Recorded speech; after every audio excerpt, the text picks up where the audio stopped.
Good morning, have a nice day. एक politician के लिए सबसे सेटिस्फाइंग सिचुएशन क्या हो? जिस तरह एक फर्म होती है ना, कोई कंपनी, कोई फर्म, उसके वास्ते गोल होता है कि मैक्सिमम प्रॉफिट अर्न करना। क्या हर एक फर्म का गोल यही होता है, मैक्सिमम प्रॉफिट अर्न करना? कई बार कई फर्मों का गोल हो जाता है कि दूसरी फर्म को डुबोना। प्रॉफिट बाद में कमाएंगे, पहले जो हमारा कंपटीटर है उसको डुबो दें। वो एक चीज 35 रुपए की बेच रहा है, हम 30 रुपए में बेचेंगे और उससे बढ़िया बेचेंगे। तो 2-4 साल ऐसे प्रैक्टिस करके कंपनी अपनी जो ओपोनेंट कंपनी, विरोधी कंपनी है, उसको डुबो देती है। जैसे जियो वाले ने मुफ्त में डाटा देना शुरू कर दिया, मुफ्त में सिम बांटनी शुरू कर दी, ताकि उसकी विरोधी कंपनियां जो है वो बर्बाद हो जाए, डूब जाए। तो बीएसएनएल डूब गया लगभग, और आइडिया और एयरटेल, ऐसी कंपनियां, और कई तो बर्बाद ही हो गए ना, मैदान छोड़ के ही भाग गए, तो वो भी बेचारे खस्ता हालत में हो गए। तो मैं तो पॉलिटिशियन की बात कर रहा हूं, उनका गोल क्या होगा? हो सकता है कि एक पॉलिटिशियन का गोल हो कि मैक्सिमम पावर मेरे हाथ में है। मैक्सिमम पावर का मतलब है, अगर कोई एमएलए है तो वो चाहेगा कि उसके अंडर जितने भी ऑफिसर्स हैं ना वो काम करें, उसका कहना माने। कोई चीफ मिनिस्टर है तो वो चाहेगा कि पूरे स्टेट का जो ब्यूरोक्रेसी है उसके आगे झुक जाए। प्राइम मिनिस्टर है तो वो चाहेगा क्या करते हैं कि पूरा जो सिस्टम है वो उनके अधिकार में रहे। अगर कोई वैसा नहीं मानता तो उसके पीछे सीआईडी लगा दो, सीबीआई लगा दो, एनफोर्समेंट डायरेक्टरेट लगा दो, इनकम टैक्स वाले लगा दो, ताकि वो उसके कंट्रोल में आ जाए, काबू में आ जाए। तो अगर पूरे देश का आपने सिस्टम अपने अंडर कर भी लिया, मान लो कि प्राइम मिनिस्टर बन गए, फिर सेटिस्फाइड हो जाओगे?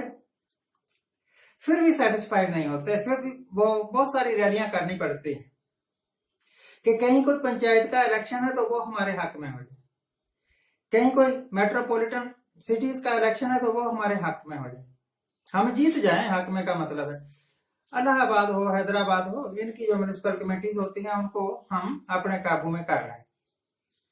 कोई स्टेट का इलेक्शन है तो वहां पर जाकर रैलियां करो। अरे भाई, प्रधानमंत्री बन गए हो, सबसे ऊंची पोस्ट पर पहुंच गए हो, अब तो कुछ सब्र कर लो।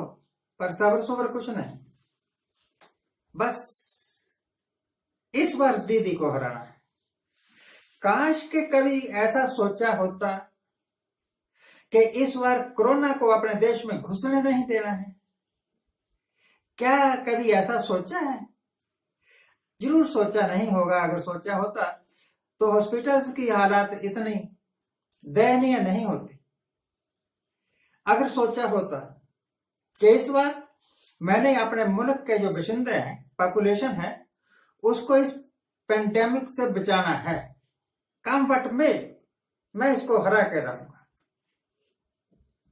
तो भाई अगर पक्का इरादा, अगर सच्ची लगन हो तो जीत तो कदम चूमती है। पर इधर सोचने का टाइम ही नहीं लगा ना, ऐसा सोच ही नहीं सके। हाँ, यह बात है कि क्योंकि जो डिसीजन टेकर थे, जिन्होंने फैसले लेने थे, वो लगे रहे इलेक्शन लड़ने में, रैलियां करने में, और बीमारियां फैलती गई और हालत यह हो गई। पहले जो मीडिया है ना वो कहता है कि कब्रिस्तानों में जगह नहीं है, शमशान घाटों में जगह वेट करनी पड़ती है अपनी बारी आने तक, कि मेरी बारी आए तो मैं अपना मुर्दा जला दूं। पर अब तो हालत और भी भयंकर हो गई है। यूपी में, मध्य प्रदेश में, बिहार में, सॉरी बिहार में, मध्य प्रदेश वगैरह जो ऐसे स्टेट्स है ना, वहां भी ऐसी ही हालत होती होगी, सामने नहीं आती, सामने आते आते टाइम लग जाता है, देर हो जाती है सच्चाई सामने आने में। अफवाहें फैलाने में तो नहीं देर लगती, वो तो फटाफट ही लोग फैला देते हैं।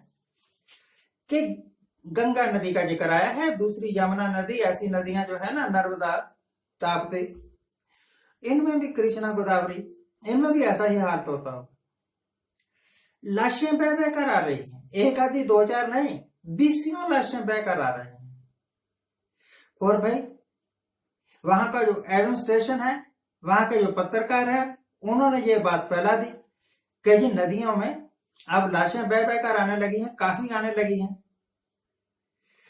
तो सरकार के, इंतजामिया के हाथ पांव फूल गए।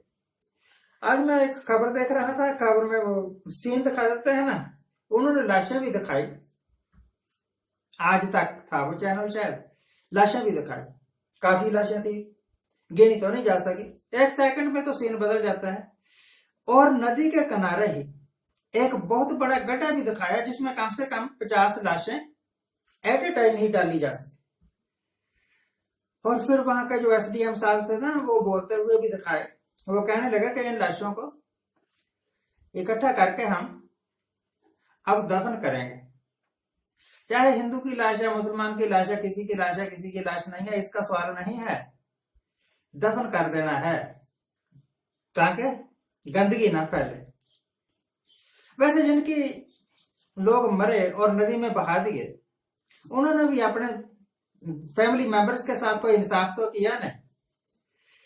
पहले मैं देखा करता था, कोई मर जाता था ना, तो उसके वास्ते स्पेशल वस्त्र बनवा के ले आते थे, नए जुराबें लेकर आते थे, और सारे A to Z जो भी सामान आदमी प्रयोग करता है वो भी ले आना, और फिर उस मृतक शरीर को स्नान करवाना, और फिर उसको नए कपड़े पहनाने, और फिर बड़े सजा के लेकर जाना शमशान भूमि तक, और आग लगा देने के बाद 2 दिन बाद फिर वहां जाना उसकी हड्डियां चुनने, जिसको कहते थे फूल इकट्ठे कर रहे हैं।